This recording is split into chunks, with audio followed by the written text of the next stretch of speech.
We are now less than a month before the release of Borderlands 3, a much anticipated sequel for the franchise, and one that represents a significant jump in the story of the world of Borderlands and the characters that make up this world.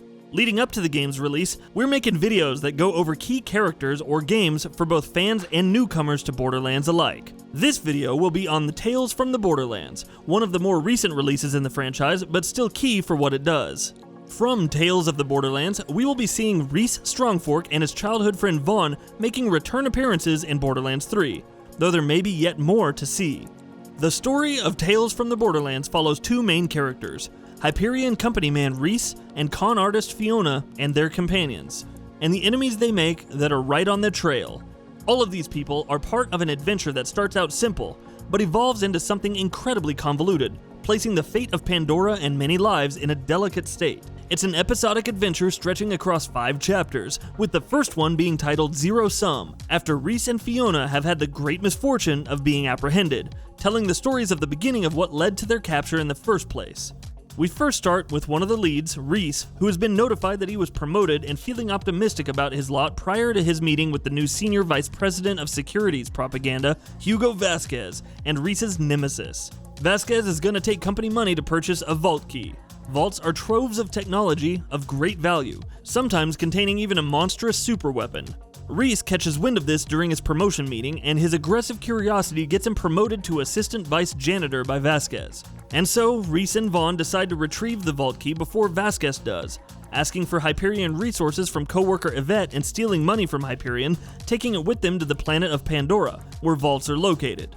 Rhys and Vaughn eventually meet Vasquez's vault key contact, August, a bandit leader. Rhys and Vaughn make hard sells about why selling the vault key is a good idea to August and Sasha, but August reneges despite his partner Sasha assenting. After Rhys tells his side of the story up to that point, Fiona starts with her background, being born into a life of crime and being taken under the wing of their mentor Felix, better thieves than Fiona and her sister Sasha. Fiona talks about how they were setting up their biggest heist yet, the selling of the fake vault key, likely to be picked up by some Hyperion stooge, for a great deal of money. Fiona talks about her role in setting up the con, delivering the fake vault key, and then doing her best to earn August's trust, per the instruction of her sister Sasha, while August is grilling Fiona. August ends up taking the vault key, unaware that it's fake, but after Rhys and Vaughn actually make it to August before Vasquez to broker a deal, it all goes south, as it's revealed that the key is fake when it breaks apart. But the briefcase Rhys and Vaughn took with them catches the eye of Bossa Nova, who steals the money. Rhys and Vaughn then decide to work with Fiona, Sasha, and Felix to retrieve the money, despite the tensions among them. Rhys had installed an ID drive into himself from a deceased researcher named Professor Nakayama, who was obsessed with cloning Handsome Jack, a man who had been the idol of Rhys for a great part of his life. Rhys then hears a mysterious voice in his head and blacks out. Later, the group enters a death race in pursuit of the briefcase, with Felix eventually acquiring the case himself, though the explosive trigger is activated and the money is reduced to nothing. As the remaining party scavenges for sellable items, Rhys suddenly collapses into a newly made hole in an Atlas base. He's later joined by his companions as they scavenge for more valuables, who discover the Gortys Project, as the voice and hologram of Handsome Jack notifies the player. The next episode is Atlas Mugged. Following the sudden appearance of Handsome Jack's hologram, Jack and Rhys get their bearings. We see that Jack can only be seen by Rhys, with the former only learning about his death then and there. This, while Jack tries to tear out Rhys's throat. During this time, Fiona and the others successfully accomplish a retinal scan of a General Pollux, who they have now just killed, and view a video log from Athena. But soon after, missiles are fired from Hyperion to the Atlas facility, and so the gang makes a getaway, with Vaughn and Rhys later separated from Fiona and Sasha. Handsome Jack later appears to Rhys again, and Rhys has the option of disclosing Jack's presence to Vaughn. Later, Vaughn and Rhys will be tailed by Vasquez, and then assisted by Loaderbot. Though players will have the choice of going to either Hollow Point or Old Haven, the eventual end result is the same. After a confrontation with Athena, all of the traveling party will be present at an Atlas base in Old Haven. It does, however, turn out that Felix's double cross was an attempt at protecting Fiona and Sasha from bounties that Valerie has placed on them, Valerie being a particularly key character later in the game. But sadly, the party are eventually apprehended by Vasquez and August, with Fiona and Rhys led away separately and alone from Sasha and Vaughn. Each of the two protagonists are on the receiving end of different interrogation treatments. Rhys is subject to much patronizing from Vasquez, while Handsome Jack's memory of Vasquez slowly returns. As it turns out, Vasquez has his own strange idolatry of Handsome Jack, though Jack's image of Vasquez isn't so flattering. Meanwhile, when August speaks to Fiona, we learn that August is trying to make up for his failed vault key deal to Valerie. After glimpses of the interrogations of both protagonists, Reese and Fiona work to escape from their captors, making good progress until Reese triggers a fleet of security bots. The episode closes with him faced with the dilemma in choosing to follow either Handsome Jack or Fiona's plans of dealing with the security bots. Either way, Reese and Fiona will successfully free from their captors. While the party attempts to flee, they're shot down and Fiona drops her Gortys Project piece, which is retrieved by Valerie. Valerie's unhappy with the failed vault key deal and asks Fiona who she thinks is to blame, between Felix, August, and Vasquez. Regardless of the response, Valerie decides to kill Vasquez and then moves to kill Fiona, but this attempt on Fiona's life is halted by Athena, who's intervening. Athena later reveals that she's been trying to help the party this whole time, hired by Felix to watch over Fiona and Sasha. Fiona later activates the Sphere of Gortys, which reveals a robot with the spirited personality. She has built the Atlas Corporation to lead them to the vault, but her parts are scattered, and it's up to the party to retrieve them and fulfill Gortys' purpose.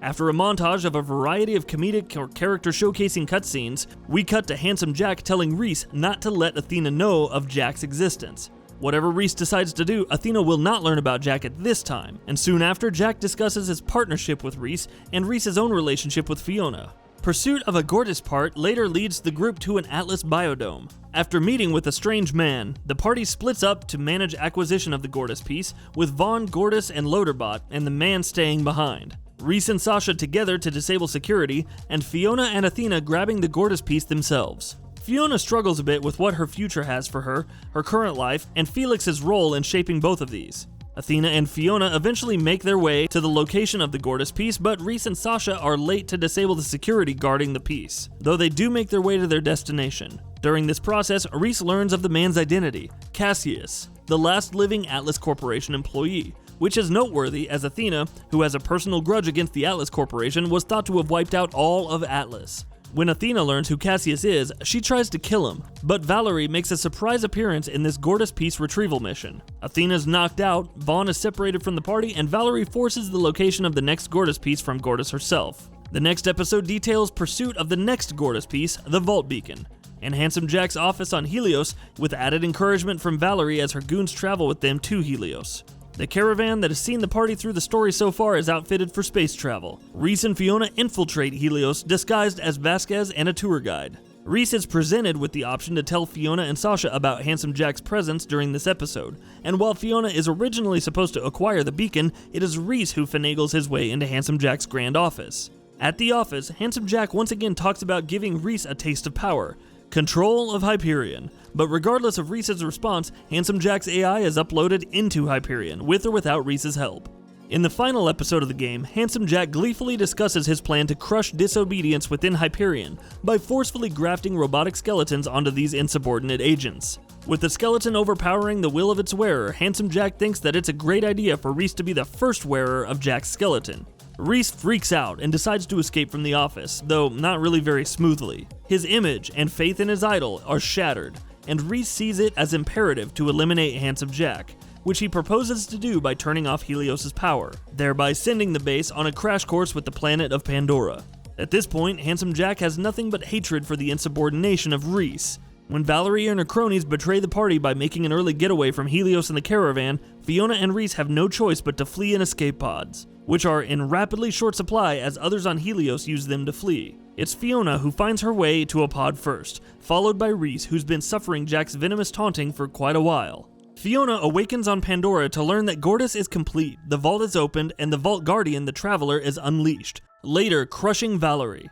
Gortys asks to be killed so as to seal the vault and the Traveler, and after that episode from Fiona's vantage point, Reese later awakens on Pandora in front of the Helios crash site. After hearing Handsome Jack's voice, he moves forward to investigate. The two trade words, Handsome Jack threatening to be a part of Reese's life and the world forever, and threatening another future rise to power given time. To avert such a calamitous future, Reese tears out his cybernetics, including his prosthetic arm and his Echo Eye implant, with Handsome Jack's last act of digital evil a lunge forward to strangle Reese, a move that Jack fails to accomplish as he disappears for good. After this, the flashbacks are complete.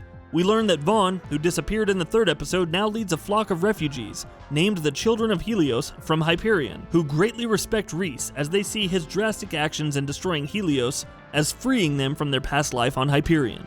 Loaderbot later reveals himself who had earlier appeared in disguise and was thought to be left for dead on Helios, and asks Fiona and Reese for their help in reconstructing Gortys and defeating the Traveler. The refugee group and the party and their allies make a decisive stand against the Traveler, reconstructing Gortys and then destroying the Traveler. Sasha appears to be on the verge of death but survives. The others move to loot the vault, and Reese and Fiona investigate the vault together on their own. They discover a treasure chest in the vault and decide to open it at the same time, rather than laying claim to treasure at separate times as had been the case in the first episode. But once the treasure chest is opened, the two disappear. This concludes the full story of Tales from the Borderlands. It seems to be a more personal story rather than an epic adventure that obviously deals with the fate of the planet of Pandora, though that does end up being the case anyway. The game finally bookends the rage of Handsome Jack, or so we're led to believe. Tell us what you think of the story. Do you prefer the storytelling of this game more so than other major Borderlands games? Are its characters more relatable or easier to attach to? How different or similar is the storytelling of this game compared to the other Borderlands games? It's worth noting that while some recurring franchise characters don't have an active role, there's still a main party of characters, also known as the Vault Hunters, and some familiar faces that do return. In a way, that makes this game much more familiar. As always, thanks for watching. And that wraps it up. If you like what we're doing, please consider subscribing to our channel. We upload new videos daily. Also, don't forget to switch on the bell notification icon, that way you don't miss out on any of our videos.